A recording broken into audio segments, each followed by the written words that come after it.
Cassidy Shield, your host and Chief Growth Officer of Refine Labs. Today, I'm excited to have Victoria Sekel and Tony Flores here with us in this to be part of this conversation, and I'll have the two of them introduce themselves here in a second. So the topic today, so you can all get warmed up and think about the questions you want to ask as we go through this, is one that's really close to our hearts. It's something I'm passionate about, as well as Victoria and Tony and the rest of our company, and that is the idea that to be really great at creating demand for your company or your category or your product, you have to be really good at how you position and message your company. You have to be excellent at how you derive customer insights. And obviously you need to know how you position yourselves vis-a-vis that market or the competition. And so what we often find is this topic is not discussed that much. And when it is discussed, it's discussed in terms of generalities. And we also notice that a lot of our customers and those in the market struggle with this. So what we thought we'd try to do today is have a conversation on this topic to get into more depth in it, and hopefully provide some ability for all of you to walk away with some tips and tricks for how you can go back to your company and continue to hone and kind of improve these dimensions, from generating customer insights to competitive intelligence to how you position and message yourself. So with that, what I'm going to ask now is Victoria to introduce herself and kind of give some context about why she's passionate on this topic, and I'll then do the same with Tony. So Victoria, over to you. Thanks, Cassidy. I think I speak for all three of us, and then I'm going to try and keep it concise here because this is a topic I could go on about. I guess I've been going on about it for about 7 years, so here we go. I'm Victoria Sekel. I have joined the Refine Labs team a couple of months ago, leading efforts around Vault. So you may have heard about this. If you haven't, keep an eye out for more announcements to come, but it's what we're calling our intellectual property warehouse. So as the team has done such incredible work and with clients over time, we've collected playbooks, best practices, lots of data, basically done all of the work and testing and experimentation around what works and what doesn't, so that you don't have to. And so as we think about how do we bring that to life, make it high impact and high value for this industry, that's kind of what is on my mind day in and day out. So digging into this topic specifically, my background was in brand strategy and market research. And so we'll be talking through the theory and the practice today. I'll speak probably more on the theory side, tying in practice from actually the B2C side. But the problems still hold there. And so no matter what category you're in, no matter whether you're focusing on businesses or consumers through businesses, these are important fundamentals, and the problem is always there in the sense that the market's always changing, but the criticality of these core principles that we'll talk through today are also just not deniable. So that's a little bit of context on myself. Back to you, Cassidy. Thanks, Victoria. And Tony, I'll allow you to introduce yourself. Yeah, thank you, Cassidy. My name is Tony Flores. I'm a Senior Director of Demand Gen here at Refine Labs. I've been here for about a year, but I've been doing marketing growth in various roles across tons of different SaaS categories for about a decade now, which is crazy. I think that might be the first time I'm actually saying that out loud. So that's crazy to think about. But for the last couple of years, I've been much more aligned with strategy. As a result, I've really started grokking to processes and systems for deriving customer insights from competitive research, from customer research, and translating those into strategies that we can use to differentiate from competitors, add new value to the market, and extract some of that value back in the form of higher prices, more market share, different things like that. So definitely stoked to be here today and join the conversation. Awesome. And what I thought particularly interesting about both Victoria and Tony, and they talked a little bit about that in their introductions, is Victoria has a lot of experience in this space in terms of like the frameworks, the foundations, as she mentioned, being able to apply that to B2C, which we'd all kind of agree, I think is kind of a few years ahead of where we are in B2B. And what I like about Tony's background is he's doing this day in and day out with our customers. So he's done some fabulous work and really helping our customers kind of reshape how they position and message what they're doing in the market. And when they do that well, obviously it makes what we do for those customers even better. So I look forward to kind of getting into kind of both dimensions of this around, as Victoria said, some of the theory, but also some of the practice and what we're seeing day in and day out. So with that, let's open it up. I'm going to ask Victoria to kind of lay out a foundation or a framework for how we should think about not just go to market, but in particular, the topics that we're talking around here, brand messaging, positioning, and so forth. So let's start with that, and we'll go and then we'll build off of that and kind of take it forward. So Victoria, over to you. Sure thing. So you'll hear many of the Refine Lab team members talking about this day in and day out, but it all starts with the customer. So as you think about any of your strategies, any of your tactics, any of your activations, where we always start is first and foremost your customer, who you're trying to win with, who you're trying to resonate with, who you're trying to solve a problem for ultimately. We'll come back to that. But then your second bucket becomes, and in what context, in what environment? So we'll talk about this, I'm sure, at different points throughout today's conversation, but there's your direct category, how you think about yourself.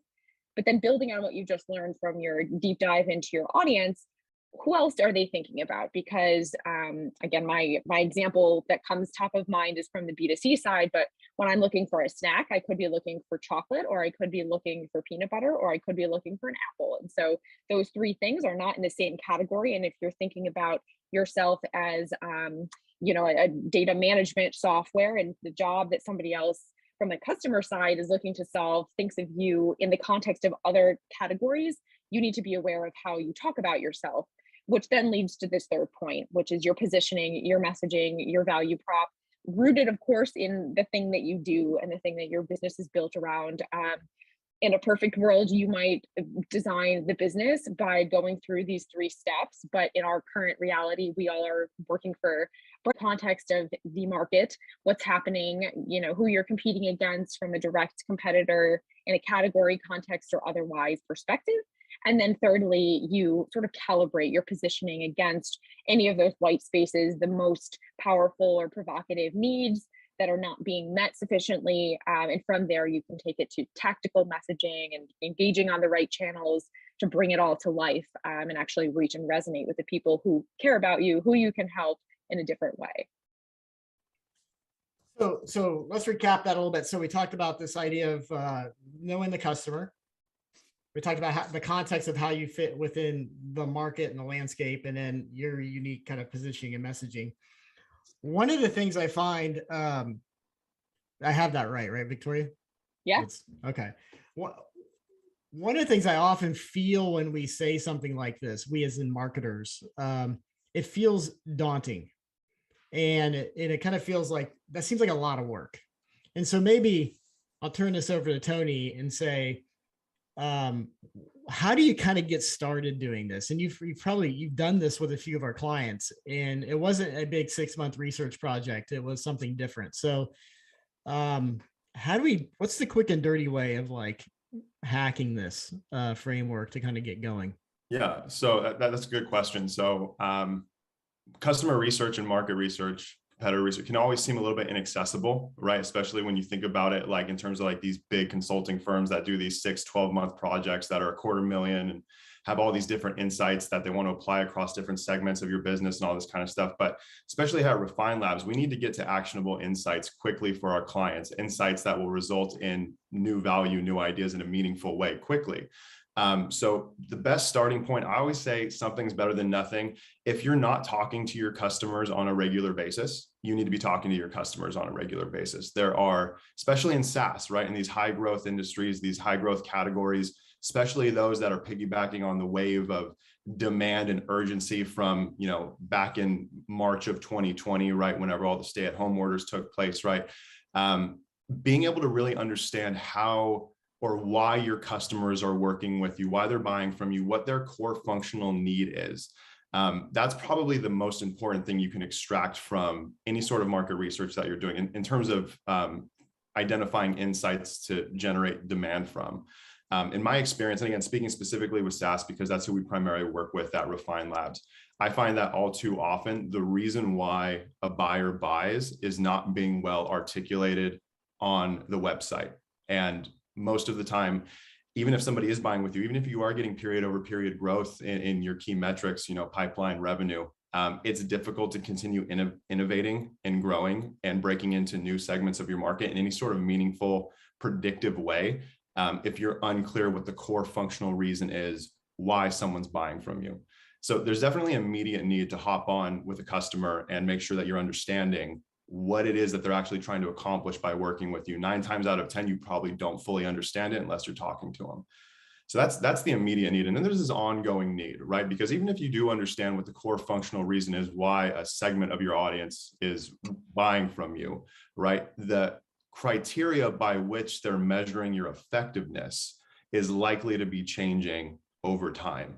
So the ongoing need is not necessarily identifying these new reasons why people are buying from you, but it's really to stay on the cutting edge of how your customers are measuring the efficacy of tools and solutions that are designed to address those needs that they have. So again, going back to the original question, get started, start having customer conversations. Your first goal should be to extract those core functional needs that customers are coming to you with, and then to really understand how they're measuring the effectiveness of tools and solutions meant to address those needs. And that comes through, again, ongoing customer conversations, a little bit of surveying. But at the end of the day, it's a pretty straightforward process when you really get down to the meat and bones of what's going on. Yeah, Tony,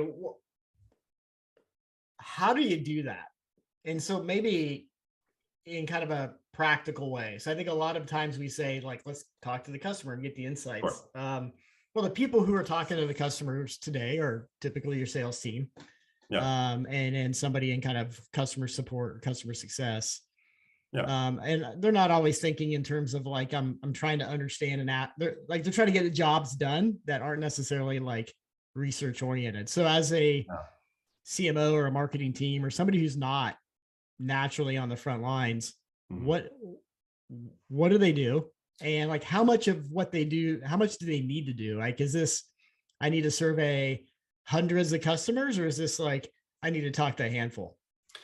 So I would say, again, as a starting point, assuming a lean operation where you're just trying to prove concept and get something going, you really only need to talk to a handful. The number that you need to talk to is really based on how many segments you're trying to understand, right? If you have a core product and it's kind of universally accessible, maybe talk to 3 or 4 customers. If you're trying to sell to different industries or different use cases, you need to talk to customers that are sort of aligned with those industries or use cases, because again, most of the time from industry to use case, whatever it might be, those jobs may be consistent. As we said, those needs may be consistent, but the way they measure the effectiveness of those tools may differ from industry or segment to segment. So I would definitely say, in terms of the way I have these conversations, just to try and get something tangible here, I typically start by saying, okay, you bought from us. What is it that you're trying to accomplish? How are you trying to accomplish it? What are the key metrics that you're trying to report on?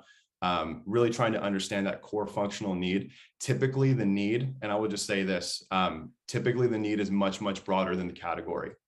So your tool, your solution, your service is probably one of several different things that customer is working with or engaging with to accomplish their broader need. And understanding what that broader landscape is something that I have found is only accessible through customer conversations. So that's the starting point, figuring out why they purchased from you, right? Just going down that conversation. Then once you understand that core functional need, really start breaking down the steps associated with executing that need, right? How do you determine what resources you're going to need to execute that job? How do you measure the effectiveness of tools and solutions that are meant to affect that job? What does execution look like? What does modification look like? How do you close the job? How do you know it's successfully accomplished? Starting with curiosity. That's probably how I would sum this up. Curiosity is the most important thing here, right? It's a known issue with customer research that people don't have a universal language by which they articulate their needs well. So just going in and saying, what are you trying to do and how can we make better products and services will likely lead you down the wrong path. So starting with just a genuine curiosity of what they're trying to do outside of your tool to accomplish their broader job, that will glean you way, way better and I think more utilizable insights than traditional focus groups and different things like that.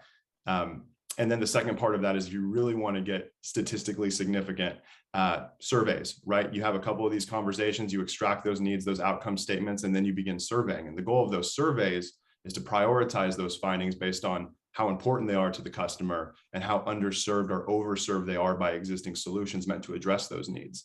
And then if you do that well, the output of that is this prioritized list of innovation strategies that have a higher than random likelihood of adding net value to the market.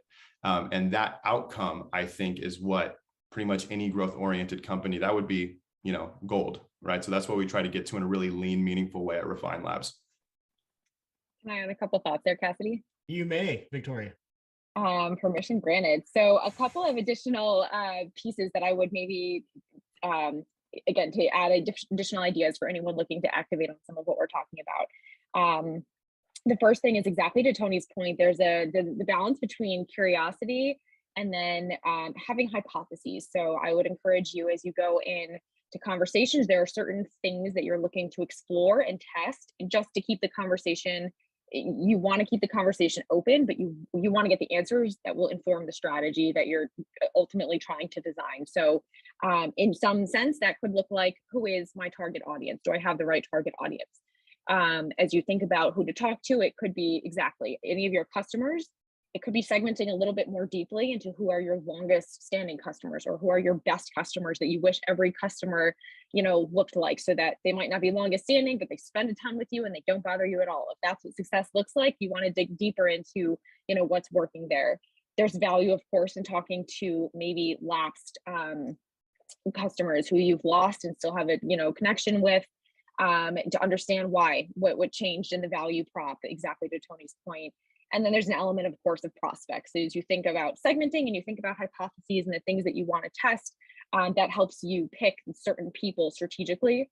Again, would underscore Tony's point that a couple of conversations is really, you'll start to hear themes that will echo each other, and you'll know you've kind of hit your critical mass. The other piece is around sources. So if you can't get in front of customers for whatever reason, think of your hypotheses, think of your learning objectives, and listen to gong calls, or talk with a couple of people on your sales team or anyone on the front lines, especially maybe in cases where your audience or your offering is really, really technical and you might not totally be processing what they're coming back to you with. Either bring someone along or talk to somebody who's good at doing that translating, so you can get those insights. And then the last piece is, we'll, I'm sure, dig into this, but tools to make this happen. For the listening and the conversations, it's really as simple as hypotheses on a Google Doc. You add notes, you collect. I mean, I have notes on handwritten pieces of paper with themes that I'm hearing from customer conversations that I kind of draw visual maps. You just need like a pen and a paper as far as that step. When we think about the surveys piece, there are, going to that point of, it can feel very complex and slow and expensive. There are very lean tools you can leverage to get your couple of questions and your hypotheses or the outcomes you've sourced on a survey form. You can send it out once you've got a tight list, and it doesn't have to be complicated. So I just want to reiterate what's been mentioned on that front as well. Yeah, one of the things I would love your thoughts on, Victoria, is this actually a project, or is this just a habit? And so what I mean by that is, should we be striving as marketers to try to have one conversation a week? Or maybe listen to 5 calls if we have Gong or something like that. How do you what are your thoughts on like making this more systematic versus maybe the classical ways? You're creating buy-in that you need to do this research project, and then you're going to identify a formal list of folks you want to talk to, and you're going to have your customer service person like weigh in on whether we should contact them or not, or bother them. Like, and you're going to do this for 4 to 6 weeks, and you're going to take the assessment, you're going to put it in a deck, and you report it, review it with your executive management group or whatever. I mean, when do we do that versus when do we just make it a habit of just being ongoingly curious? And then, how do we make that systematic and track it? If that makes any sense. It makes total sense. I think the project piece comes in when you've collected enough critical mass from the habitual listening that you see that a pivot or an evolution of your strategy is necessary. But otherwise, it should be a habit. And even to that point, even if the customer conversations feels like it's tough to do on a weekly or monthly basis, I've set a goal for myself to have X number of hours of customer conversations, literally one-on-one on a weekly basis. That may not be feasible. You may not want to or have time to do that. But we're in a world where you can log into LinkedIn or be a part of a Slack community and watch, just hear what people are asking. Oh my gosh, this, I'm done with this platform. It's XYZ reason. that's all qualitative insights. That is, we Refine Labs talks about a lot. Tony just mentioned as well. You take that qualitative insight, you see where the critical mass is and where ideas are gaining momentum, and then you can take it into more formal projects around research, sizing, validating, prioritizing, and then incorporating into shifts, whether it's messaging or product or whatever. But it should be a habit. It should be a muscle that you're always scanning, you're always thinking about what you do, you're thinking about how needs might be shifting, so that you can detect when those critical balls of mass are starting to surface, and make changes around them. I appreciate that. So that's kind of on the customer side. Like, Tony, let me pivot a little bit and say, how do you take that and then think about it in terms of like market landscape and competitive intelligence? Is it, what else do you kind of advise to do or look at when you're kind of going through this process with our customers? Yeah. So I guess the first part is those customer conversations, right? Understanding what those opportunities are for innovation, for adding net value to the market, right? Figuring out what those important needs and outcomes are. In terms of the competitive research, right? The goal of competitive research is obviously, once you have these customer insights, you want to update your message, your positioning, your talk tracks, all that, but you want to do so in a meaningful way, right? One that is likely to land you some sort of competitive advantage. If you extract that there's a very important, like, let's say, outcome or need in the market from your customer research, and you go and you implement that, but it wasn't difficult for you to implement or difficult for you to message on, the second that catches as something that's important or relevant or useful to your target market, your competitors are going to jump on it, especially in SaaS, where people move very, very quickly and they're very, very agile. And all of a sudden, that opportunity to differentiate becomes a table stake. And all that value that you were adding to the market is now back in the hand of the customer, and it goes away for anybody in the space, a competitor in the space. So when I think about applying customer research findings in a meaningful way, I think, how can I address this need in a way that's difficult for my competitors to replicate if it turns out to be very valuable? And that simply, for me, again, the lean way of doing this is just going to your specific, starting with, let's say, your category competitors and saying, how are they messaging? Right? What are the content programs, the ancillary supportive programs that they're running? How does it look like they're positioning themselves around this particular needed outcome? And is there a way I can do it better with my resources, my scale, my programs, right? So that if I can come out and say, hey, if you are in this space, but you're trying to accomplish X, Y, Z in this way, I'm the tool you should go with, right? And finding that source of competitive advantage in your messaging is important, because customer needs are constantly changing, right? Their preferences, their expectations, new technologies, trends, all that kind of stuff is constantly changing, right? So you need to look for sources of differentiation that you can build around. That's going to be difficult for a competitor to just come in and say, I'm going to do the same thing now, right? And that's what we typically see in a lot of SaaS, especially SaaS categories that have seen a lot of growth since the beginning of the COVID shutdowns. A lot of people come in with platitudinal messaging. A lot of people come in saying the exact same things. And now that sort of that growth in those industries has kind of fallen off and tapered, and companies are looking for new sources of urgency, new sources of demand that aren't based on some kind of macroeconomic catastrophe. They're struggling to do so, right? They've gotten all this growth, they've gotten all this scale, and it's because their messaging, the way they think they're generating demand, is no longer differentiated in a meaningful way. And one thing we can assume, especially in B2B, is that we have informed buyers that are aware of alternatives, that are price aware, that are solution aware, and they're making informed purchase decisions. And if that's the starting point of your assumption when going into this process, you can start saying, okay, I understand what is important to my customer. How do I go add value in that regard in a way that competitors won't be able to do, right? And typically you start by looking at, what resources do I have? What ongoing programs and specialties do I have as an organization that those category competitors do not? And how do I orient those around that need or outcome? And that's typically how we develop our messaging strategies, at least on my team at Refine. Yeah, I love that, Tony. There's something in there that, as you're talking, I was thinking, and that is, what I've often found is we get very good at doing competitive intelligence feature by feature. Mm-hmm. But we seldom look at, like, how does the competition position themselves and message themselves vis-a-vis others and vis-a-vis yourself. And I think that's one of the things that you talked about here is maybe start with that first, which is, you can kind of assume there are always going to be features and functions that you have that they don't, and vice versa. But it's really like, what is the story they're telling the market, and how are they telling it, and how do you want to counter that, which I thought was very interesting. Yeah, absolutely. And just to piggyback on that, typically what I find is that companies are trying to continue to push the limit on the same set of metrics that have been around since the beginning of that category's takeoff, right? So if you have 95% accuracy on some AI software, people are trying to say, well, my tool has 96%, my tool has 97%, then eventually it's 100%, right? And all these different ways that people try and message or innovate typically is just adding net value along those sustaining technologies, those sustaining innovations. And like you said, it's mostly feature to feature based. One thing that I would encourage everybody on this call to do is say, okay, I have a set of features for my tool, and those are meant to address a specific outcome, but start really digging into your ancillary programs, your onboarding, your customer success, right? These other things that you're doing to support the outcomes, right? Even those functional outcomes that may not necessarily have anything to do with what the person is trying to do, right? How do you help them get better at implementing the idea, getting smarter and more intelligent about what they're doing, right? How can you refine your content program so that you're giving them the information they need to execute?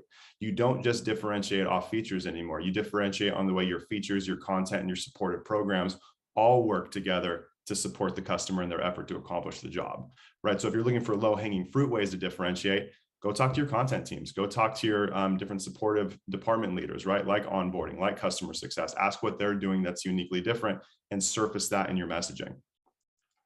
Excellent. And by the way, audience, feel free to start dropping questions in the chat. I've seen a few pop up. I'm going to hit on one of those as I turn this over to Victoria, and that is, Victoria, who owns this? David asked, is this something where you start with product marketing? I would ask, does product marketing own this? Is this decentralized in terms of maybe product marketing owns an aspect of it and demand or brand is an aspect of it? How do you think of like who should raise their hand and kind of take ownership of this? And does that change on type of company, size of company, et cetera? I love thinking about product marketing owning this because, especially as I've spent a lot of time watching the evolution of product marketing over time, it can position you as really critical to the business. Again, we have a strong point of view and have, no deniability around marketing is core to driving any business's growth, but product marketing in many ways should be the core of that. So what is the thing we offer? How do we do it? And why does it matter?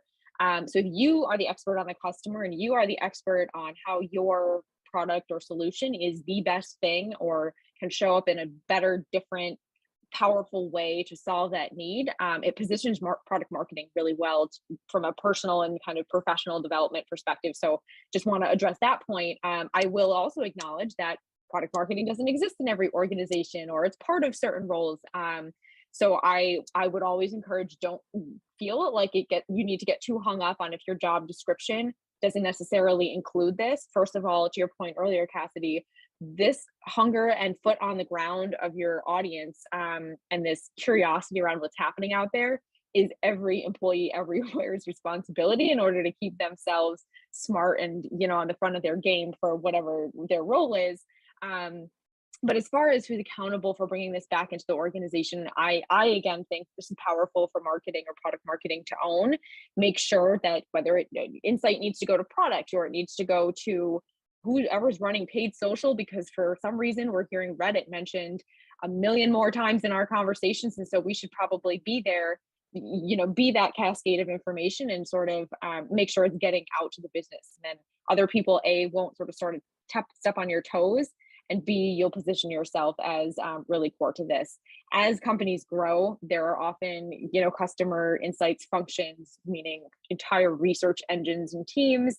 There's kind of voice of customer programs. I would think more about these three core pieces and how that listening and feedback loop is always living, and then identify what makes sense for your size, your budget, your pace of your organization. Do you build out each of those verticals? Do you have one person looking across specific to a given product, whatever your structure is? But I always, say that the roles are different everywhere. Job descriptions can kind of shift from even the same title everywhere. As long as someone is owning it and it's clear who that is and it's being shared and cascaded to the right people, that's more the end goal. So hopefully that's helpful. Yeah, that is. I would say one kind of tip I have for the companies kind of an early stage where you may not have product marketing. I've done this before, and that is still when you're identifying the types of things that you need to do, just bucket it by the function you would expect in a larger marketing organization. I find this an effective way to communicate to senior leaders and folks who may not understand the marketing function. So I would put, there is a product marketing function. Here are the things we're doing within that function, even if it's done by the person also doing demand gen. So like you're starting to train the organization to think about these things in kind of functional buckets and like an owner of responsibility, even if you're the one that has to own both these functions. So just kind of a tip. I've found that an easier way to kind of communicate what different functions do in marketing, and also sets you up well for scaling your team when you have that opportunity. Okay, so we've talked about customer insights, we talked about the market, we talked about competitiveness and kind of positioning vis-a-vis that. Tony, how's this translate into like actual positioning and messaging? Like walk us through like that process we go through with, our customers in terms of taking this insight and kind of this understanding and then turning that into something that a customer would actually use in the market. You're on mute, Tony. Thank you. Just a quick refresher on what we typically do here at Refine Labs. Like our job, right, as a demand team is to help our clients increase the perceived and actual value of their products, right? And our hypothesis is that by running our social campaigns the way that we do with these key messages, the key differentiators, by doing so consistently and well over time, we're going to see a lift in high intent conversions, pipeline, and revenue from organic and direct sources, right? With shorter sales cycles, better funnel conversion rates, different things like that. So sort of what we have the ability to affect here at Refine Labs, really, we advise on things like sales strategies, battle cards, feature product roadmap prioritization, different things like that. But what we really affect is the creative, right, that we put out there on social, right, on search, right, the copy that we write, different things like that. So the tangible outcome of this exercise is then going back to our clients and saying, hey, based on what we've discovered through our customer research, these are the opportunities that we have to really stand out in a meaningful way. Based on a review of you and your competitors, we think that you can stand out in a meaningful way that's going to be difficult for competitors to replicate, meaning that we can do this for an extended amount of time without fear of some other, competitor coming in and muddying the waters by making the same type of claim. Once we get to that point, we just go and build beautiful creative. We build a compelling, short, punchy copy on our social ads, and we just run it. And we make sure that we're balancing our budgets, our audience sizes, and our impressions and frequency based on how quickly we can turn over those creatives. But it really is just taking these findings from our customer research and saying, now that we understand how we're best positioned to generate value within a market, again, really, it's about the perceived value, right? It's about how do we take our existing mix of product, of services, of supportive programs, and package that all up in a very meaningful way, right? So we basically just go through our typical process from there. We prepare some campaign strategy recommendations for our internal creative team. We have, in my opinion, the best creative team in the world. And they go and always create something beautiful and compelling, right? But it starts with a meaningful understanding of what the strategy needs to be. So all this stuff that we're talking about, ultimately, it looks like Facebook posts and Facebook ads and Instagram and LinkedIn and different things like that. Was that what you were asking, Cassidy?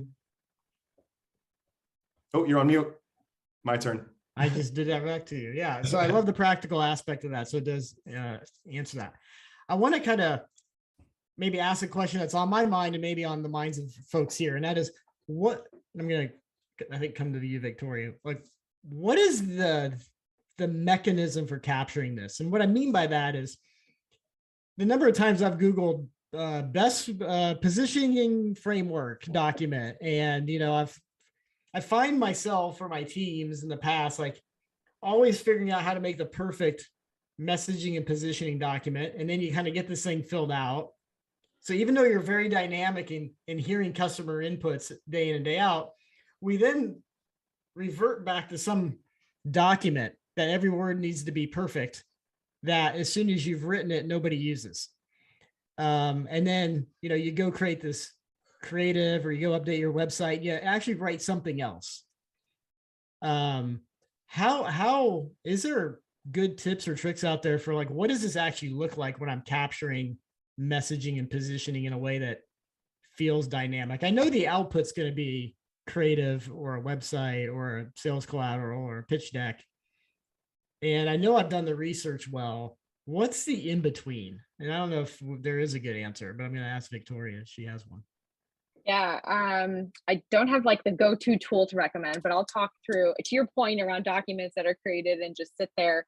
I mean, I'm going through a lot of this process that we're voicing over today for the vault.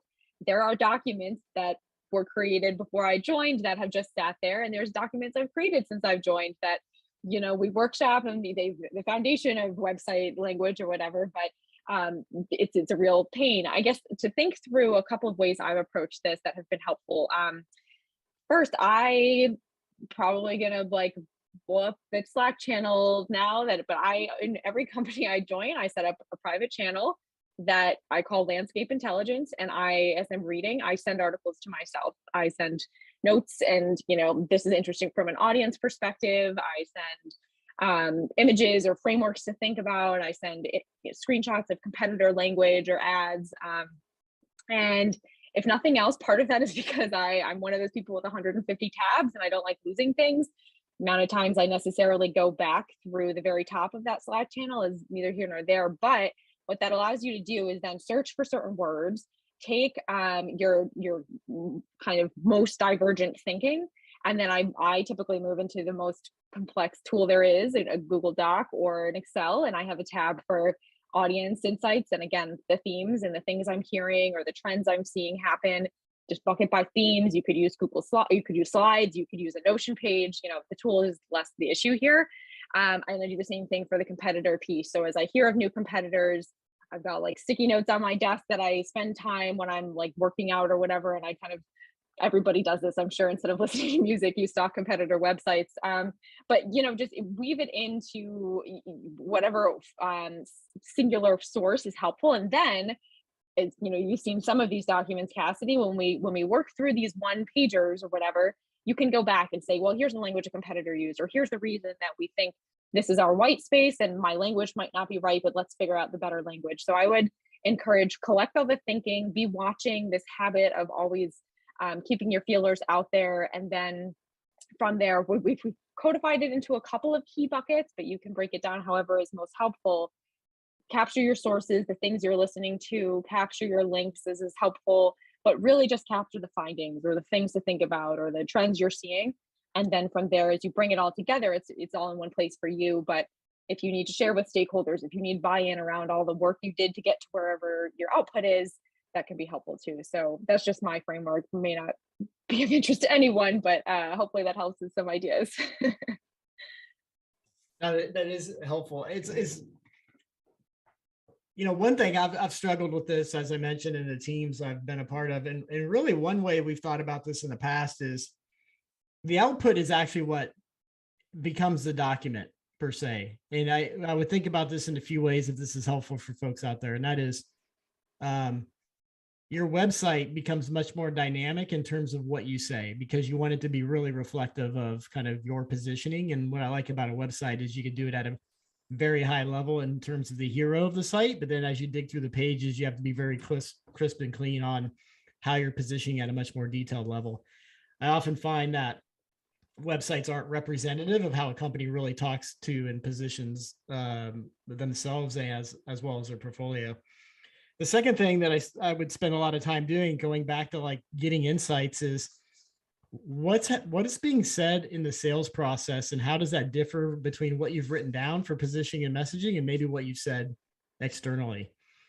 If your sales team is using your messaging and they're effective, then you're on to something. If the sales team is using their own messaging, then you got a problem. And this is the beauty of things like Gong and Avoma and so forth and so on. You can go listen and do this yourself. And I think the last one I love that Tony, you mentioned, and that is when you're doing creative, that is where the rubber hits the road and the fewest amount of words. And that matters, right? Because that's also going to be how the sales team thinks about it in terms of a hook. That's also going to be the hook on your website.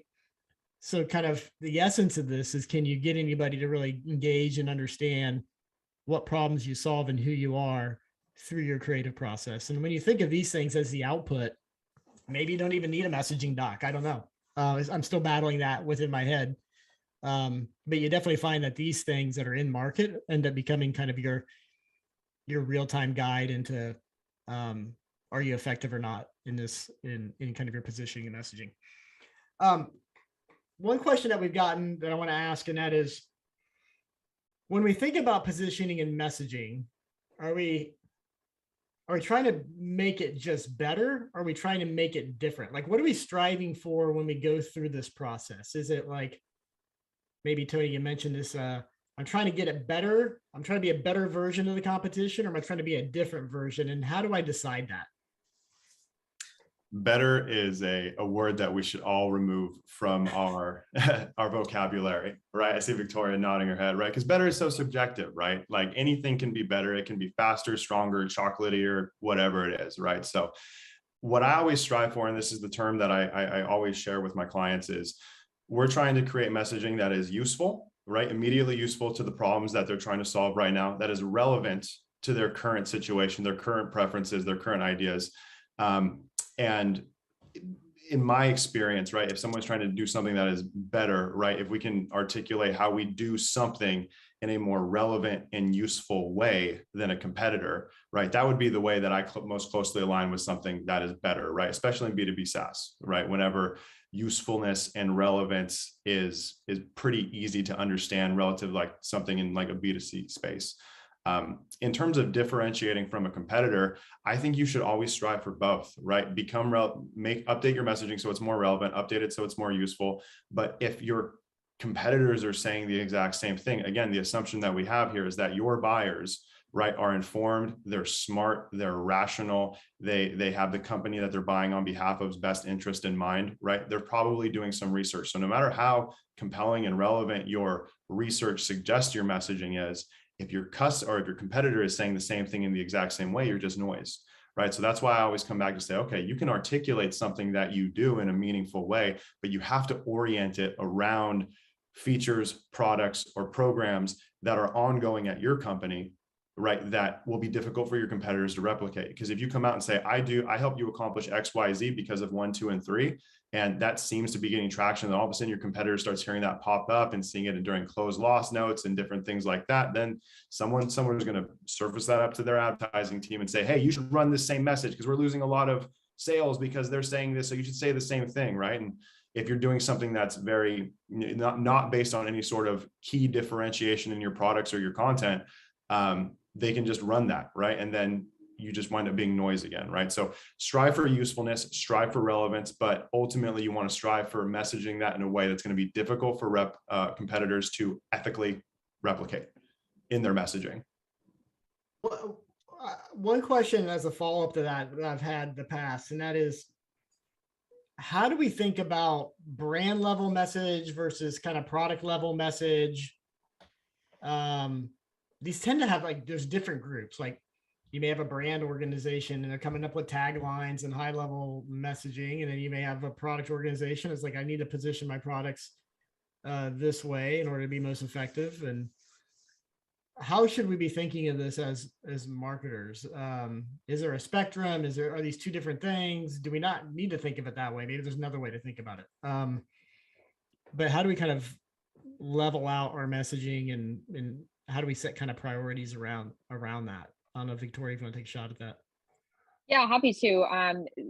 So maybe building off of Tony's point there, the words you just referenced in synonym form are actually a common framework that my first company, and many of you people on this call may have heard of, Kantar, has spent lots of decades actually validating, to their credit actually.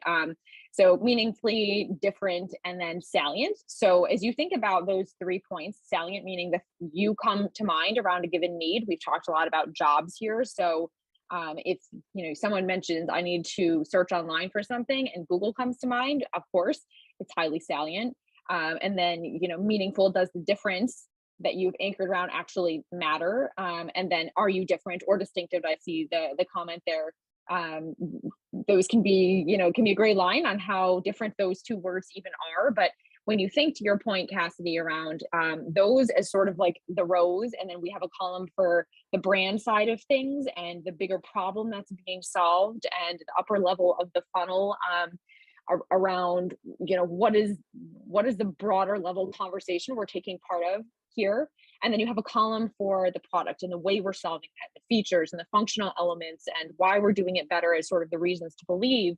You can sort of bullet out your perspectives and your stances in each of those, what would be 6 buckets. So, when you talk about brand and how you're showing up in just brand campaigns or on social and the way you're engaging, is it in a distinctive way? You think you can think about tone of voice and how your personality is showing up, and it translates to the meaningful way that you want to be different for your consumer. So is it intellect? Is it thought leadership? Is it sophistication in your tone that's distinct, which translates to a confidence and an unparalleled level of expertise that is meaningful? So I would think about it as, go through those different layers and then think about the higher level benefit, the higher level solution that you're solving, and then the kind of concrete reasons to believe, the functional elements, the features that you're cranking out, and that becomes the product and the performance piece to anchor against.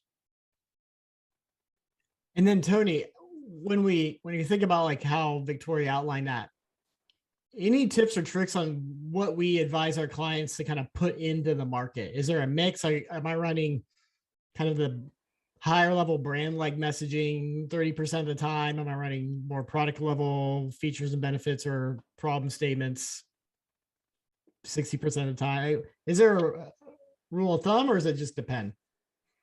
It depends. It really is situational. And being in the role that we're at as a demand team at Refine, oftentimes we don't have the ability to affect the broader brand message in a timely manner, the product roadmap, the content program, the other supportive programs. Typically what we're trying to do is we're trying to work with what is already existing within our clients' infrastructure and just repackage all of that up in a meaningful way and helping our customers identify the sources of meaningful differentiation. They already have at their fingertips. They just didn't really know how to package all of that up. So in terms of how you go about and taking that newfound differentiation ability and messaging things out, we do it like basically twofold. The percentages vary, right, depending on resources and just a myriad of different factors. But essentially, we go and we run 2 kinds of campaigns on a consistent basis. We run campaigns that speak to those functional outcomes, those differentiators, right, and basically articulate how our clients' mix of features, content, supportive programs address those important underserved needs in a meaningful way. We don't necessarily go out and say, we do this differently than competitors, so you can come to us. But the fact that we have that uninterrupted voice for an extended period of time, that is net beneficial to us. And we get that more often than not because our competitors struggle to replicate those messages simply because they can't, because we've taken the time and effort to package everything up in a unique way. In terms of the mix, right, we'll run those, and then in parallel with those, we also run those ads, those ideas that serve to increase authority and trust, right, in a specific category. Those are going to be things like your webinars, your case studies, your content that address those things that are being messaged heavily in your primary campaigns.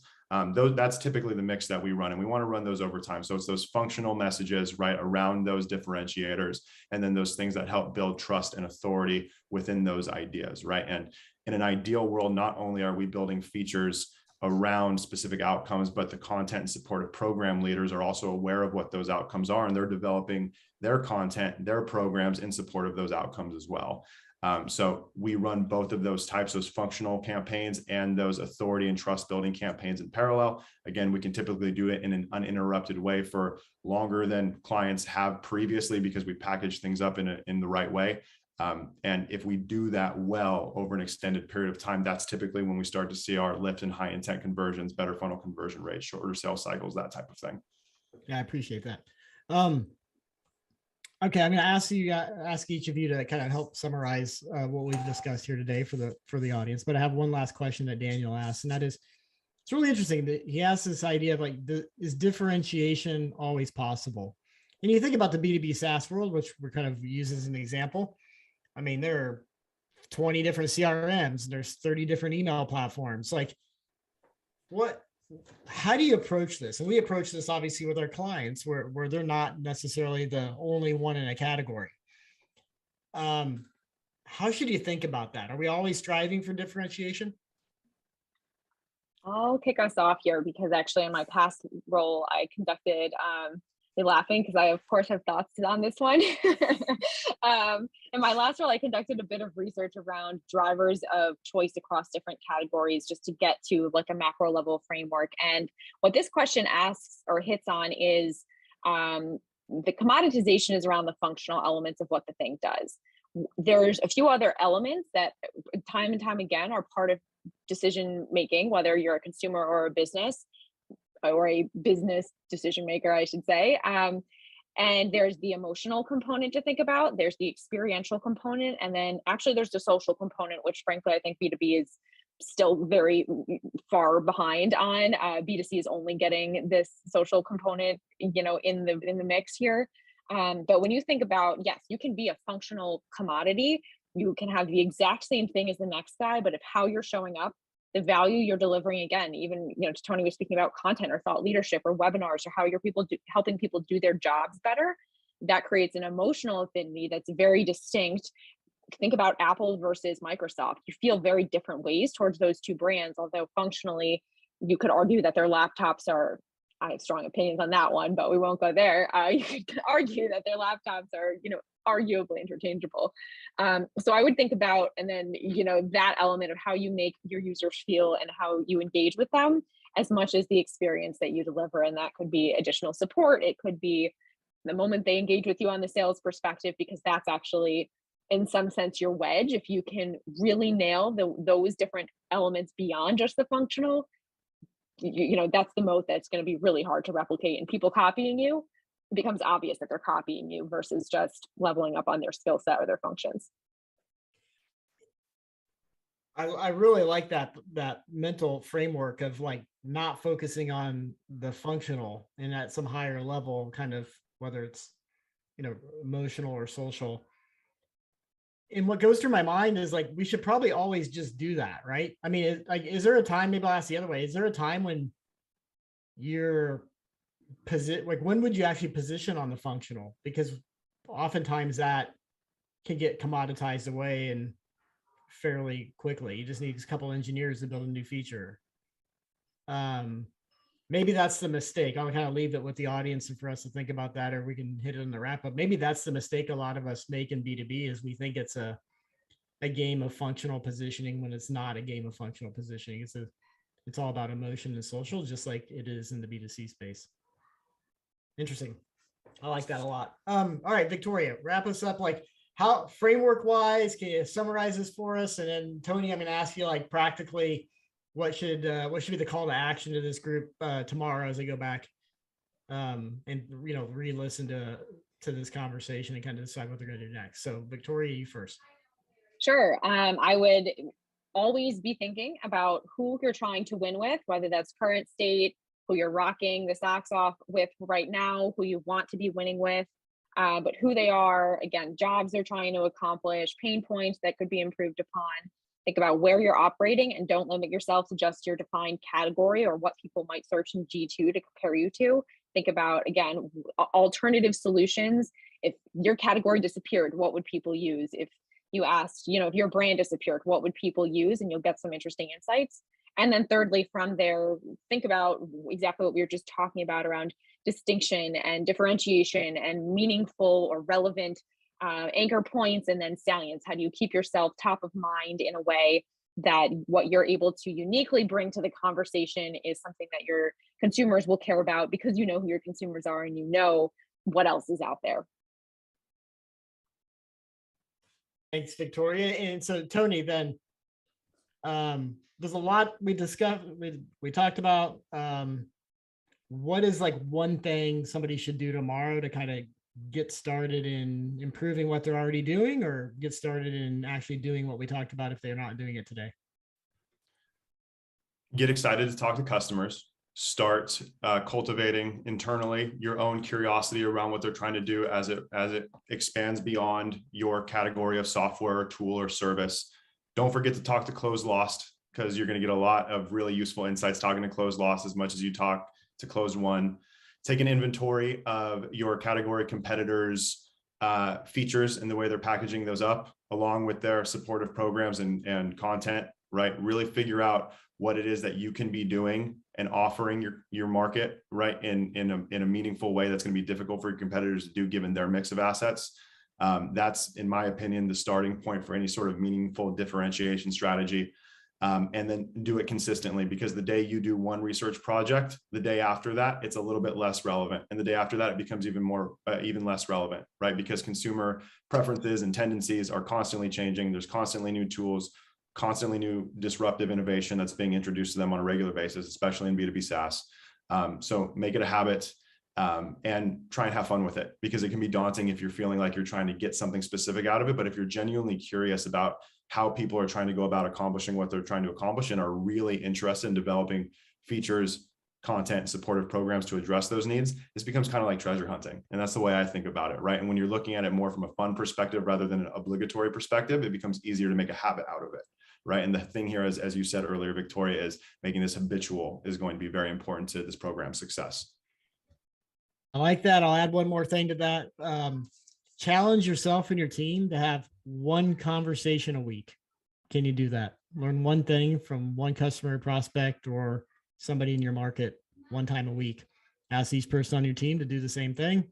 And, once you can do it once a week, try it twice a week and go from there. All right, Tony, Victoria, this was great. Thank you for your time. Thank you, everybody, for hanging in there and being a wonderful audience. We'll be back in 2 weeks on our next episode of Stacking Growth Live. In the meantime, you can get a recording of this episode in the next few days as we put it